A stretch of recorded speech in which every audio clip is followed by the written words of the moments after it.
Gifts পাওয়া কার না পছন্দ, অফকোর্স আমারও পছন্দ। আর তা যদি হয় আর্ট ম্যাটেরিয়ালস তাহলে তো কথাই হয় না। আমার কাজিন আমাকে একটা 87 পিসের আর্ট সেট গিফট করে, আজকে আমি সেটাই আনবক্সিং করে দেখাবো। So let's go.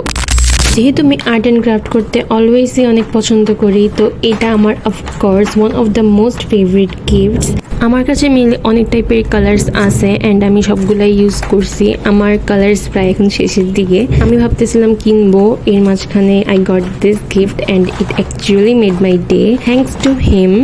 মানে আমার পছন্দের টাইপ এটা ম্যাটার করে না যে কি দিছে, কত খরচ হয়েছে, এটা ম্যাটার করে যে কি গিফট করছে। তো এটার মধ্যে ফার্স্টে ছিল 24 পিসের মার্কার সেট, দেন ছিল 12 কালারের ক্রেয়ন্স।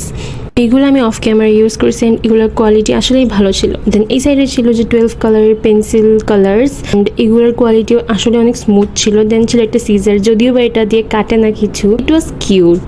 উপরের সাইডে ছিল একটা গ্লু, মানে এটা ছোট সাইজের গ্লু। উপরে ছিল যে 12 কালারের পেস্টেল কালার্স। এটার উপরে ছিল একটা স্কেলটা অনেক কিউট ছিল। দেন উপরে ছিল একটা পেন্সিল, দেন পাশে ছিল একটা পেন্টিং ব্রাশ অ্যান্ড সবগুলোর কোয়ালিটি টু বি অনেস্ট অনেক ভালো লাগছে আমার থেকে। দেন এই সাইডে ছিল একটা ইরেজার অ্যান্ড একটা শার্পনার। দেন ওই পাশে ছিল একটা ফোম টাইপের যেটা দিয়ে কালার ব্লেন্ড করে মেইনলি। তারপরে এটার উপরে ছিল ওয়াটার কালার, মানে এরপরে এটার উপরে যে প্লাস্টিকটা ছিল না, এটা প্যালেট হিসেবে ইউজ করা যাবে। দেন ওই সাইডে 5টা পেপার ক্লিপ ছিল যেগুলো আমার দেখাইতে মনে নাই, তো আমি পুরো ট্যুর দিয়ে দিছি। তো তোমাদের এইটা আর্ট সেটটা কেমন লাগছে তোমরা কমেন্টে জানাইও। অ্যান্ড যদি আমার চ্যানেলে নিউ হয়ে থাকো, অফকোর্স নিউই হবা, যদি নিউ হয়ে থাকো তাহলে please subscribe to my channel and like this video.